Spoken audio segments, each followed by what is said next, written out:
Okay, so one of the main topics in this class, of course, is academic success. How do you achieve it?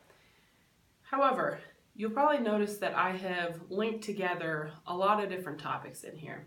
If you wonder why I'm going to be talking about career planning and job success, career-related soft skills, even life skills, it's because these are really interlinked. That a lot of the same skills that you need to be successful in your academic life will apply in these other areas. Just like some of the skills that you just learn in life will apply to academic success. So I want to link those together in your mind. I also want to point out that there are topics that will overlap, and one of these is self-reflection. So why is that important? That's the topic of our video today. Now, there's going to be a number of assignments in this class, and there'll be self-reflection assessments like personality, learning style, career interests. Even if you have a plan for a career, I want you to trust me that I have a reason why I'm having you do this. If it's not necessarily you don't necessarily know why you're answering all these questions as you go, just again, trust me, try to answer them as honestly as you can. If you're going through an assignment, I'm asking you to reflect.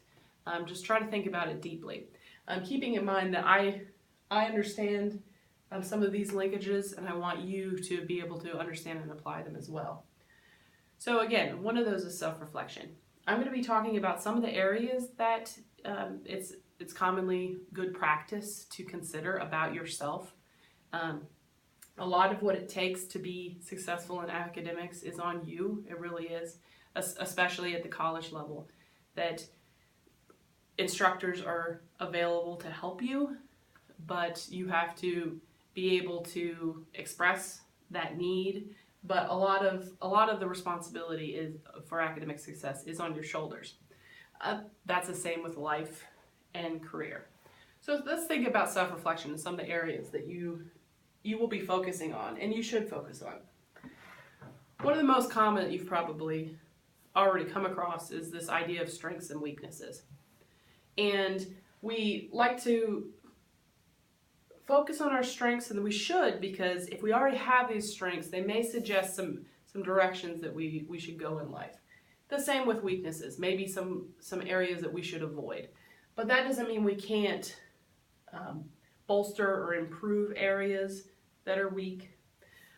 But we can't improve them if we don't know them. And sometimes we can, lie to ourselves a little bit about areas that we're weak. You don't have to talk about that much in this class. That's not something that I'm going to be asking. But I do want you to think about it and know it as much as possible in relation to yourself. Another area is, what are the type of things that stress you? What do you know are things that provide or create stress in your life?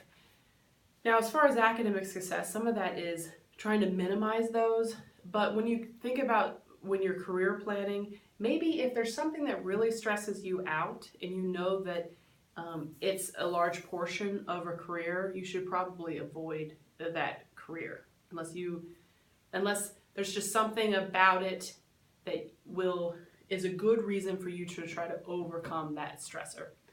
For instance, I'll just throw a fear out there. If you have a fear of heights, maybe working on tall buildings in construction would be too much of a stressor.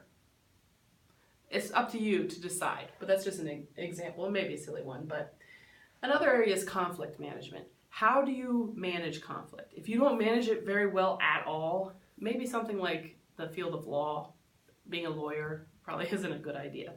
But if you do, if you know your certain styles of conflict management lend themselves better to academic success. And academic success, being able to talk something out, is usually a style that's most commonly used. So knowing that about yourself. Other areas. So what inspires you? I think something about picking an academic program, that's part of that. Picking a career, you're going down a path, and sometimes sometimes you need to think about, what about this actually inspires me? Does it not inspire me? If that's the case, or just maybe you think about that differently as interest, not necessarily this word like, oh, that inspires me, but does it even interest you? Well, also, what kind of things will distract you? We've talked about, and we will talk about, the setting yourself up for good academic success means you avoid certain distractions. That's the same for your career and your career goals. If certain things are very distracting for you, maybe you should avoid, and you can't think well in them. If you can't think well in really loud environments or really quiet environments, maybe you should know a little bit about the type of work environment that goes along with that career. I also want you to consider, later we'll talk about problem solving, but I want you to think about what problems do you face? How do they impact your study time or career goals? I'd like you to pause this video right now and go ahead, just a few sentences, think about one or two of those. What problems are you facing that might cause issues? Go ahead and think about those, and if you want to, maybe some ways that you can address them. But really, what I want you to think about are problems. Okay, so let's move on to thinking about some other things about you. This idea of how do I do this? But here's just a few of them. How do you communicate? Again, career choice, the way that your communication style is important. How do you deal with criticism? If you don't deal with criticism well, you might have to come up with some coping strategies in academics, because there's a good deal of grades that come back that is criticism.